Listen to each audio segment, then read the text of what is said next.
Nasib Pratama Arhan di Tokyo Verde mau digeser. Tim Pratama Arhan Tokyo Verde berhasil lolos ke perempat final atau 8 besar Piala Kaisar Jepang 2022. Laga Tokyo Verde versus Jubilo Iwata berakhir dengan skor 2-1 dengan kemenangan tim Pratama Arhan.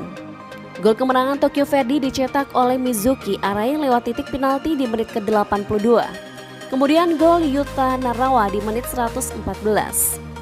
Kans Pratama Arhan di pertandingan selanjutnya, Direktur Olahraga Tokyo Verde, Atsuhiko Ejiri menyatakan keseriusannya menggeser posisi Pratama Arhan. Dia merasa pemain timnas Indonesia itu bisa bermain lebih bagus. Setelah penantian panjang, Pratama Arhan akhirnya mencatatkan debutnya berseragam Tokyo Verde saat bersua Tochigi SC pada Rabu 6 Juli 2022. Sayangnya, Pratama Arhan tidak diberikan kesempatan bermain penuh dan hanya merumput selama 45 menit. Benarnya dia mendapatkan tugas baru sebagai winger kanan.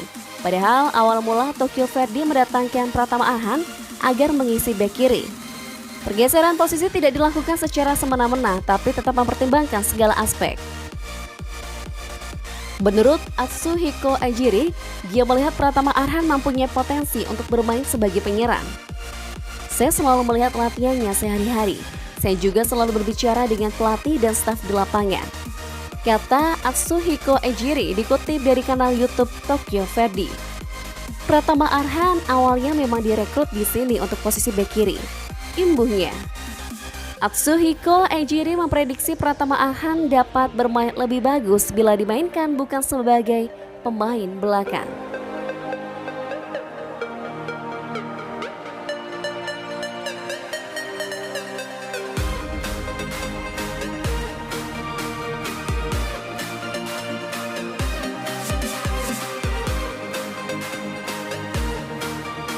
Terancam tak laku di Liga 1, bagaimana nasib Welles Costa?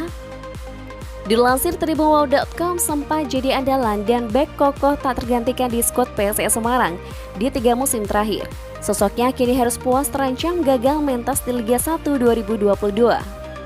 Hal itu dapat diketahui seusai klub terakhir yang dikabarkan meminati jasanya, PSS Sleman, malah menggait bek asal Brazil lainnya, Thelyson Duarte. Apa yang dialami Welles Costa tentu sangat ironi jika dilihat dari catatan statistik musim lalu di Liga 1 2022. Bersama PSIS Semarang musim lalu, sosok bek tengah berusia 35 tahun itu sebenarnya tak catatkan statistik jeblok. Malah luar biasanya, Welles Costa berhasil menjelma sebagai mesin gol PSIS Semarang di tengah seret golnya para striker Laskar Mahesa Jenar musim lalu. Lebih lanjut, torehan 6 gol itu membuatnya masuk jajaran top skor PSIS Semarang, mengalahkan seorang Septian David Maulana dan Cevok Wolves. Welles Costa hanya kalah dari gelandang PSIS Semarang Jonathan Katilana dengan 7 gol dan 26 pertandingan. Menarik dinantikan akan kemanakah sosok Welles Costa seusai dibuang oleh PSIS Semarang, meski statistik dan penampilannya mentereng di musim lalu.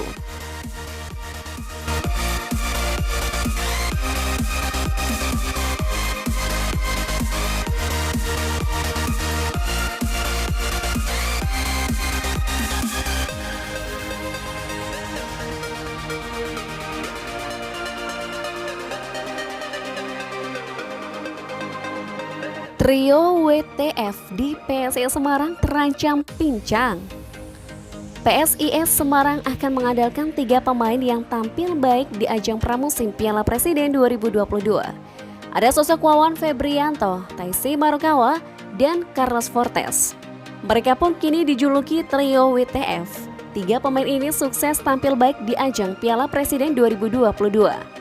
Sehingga trio WTF akan menjadi andalan di ajang Liga 1 2022-2023. Trio WTF di PSIS Semarang, klub yang dijuluki Laskar Mahesa Jenar, sukses menjelma menjadi tim paling subur di Piala Presiden 2022. Trio WTF di Liga 1 pun terancam pincang, sebab bomber anyar PSIS harus rehat akibat cedera di ajang Piala Presiden 2022. Fortes harus mengalami cedera usai berbenturan dengan pemain Arema FC di babak semifinal Piala Presiden 2022. Dokter klub PSIS Semarang menyatakan Carlos Fortes mengalami cedera hamstring. Pendukung PSIS Panser Biru dan Snack mulai ketar-ketir karena Carlos Fortes tak kunjung kelihatan di sesi latihan.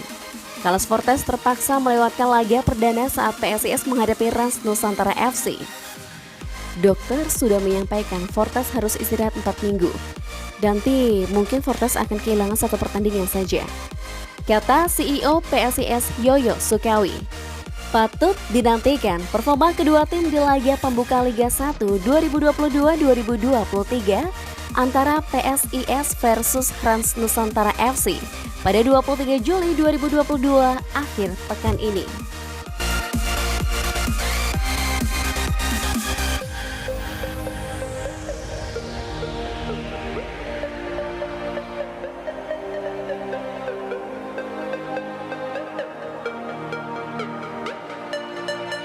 Legend PSIS Semarang Heri Nur Yulianto. Heri Nur Yulianto adalah salah satu legenda di PSIS Semarang. Torehan gol-golnya adalah yang terbanyak di antara semua pemain Laskar Mahesa Jenar hingga saat ini. Bahkan catatan gol milik striker PSIS Semarang Heri Nur Yulianto melebihi jumlah gol yang dicetak oleh penyerang-penyerang impor yang pernah dimiliki klub tersebut. King Heri Nur atau King 22, demikian Heri Nur biasa disebut oleh supporter PSIS Semarang. Ia bergabung dengan PSIS Semarang pada Januari 2013 silam. Sehingga Heri Nur Yulianto sudah bermain untuk Laskar Mahesa Jenar setidaknya 7 musim. Bermain selama lebih dari 7 musim di satu klub adalah sesuatu yang langka di Liga Indonesia. Banyak pemain-pemain yang pindah-pindah klub dan hal itu dinilai biasa. Namun kesetiaan Heri Nur teruji, termasuk ketika Mahesa Jenar masih berjuang di Liga 2. Untuk total gol yang dicetak, Heri Nur adalah yang paling banyak. Ia adalah juaranya hingga saat ini.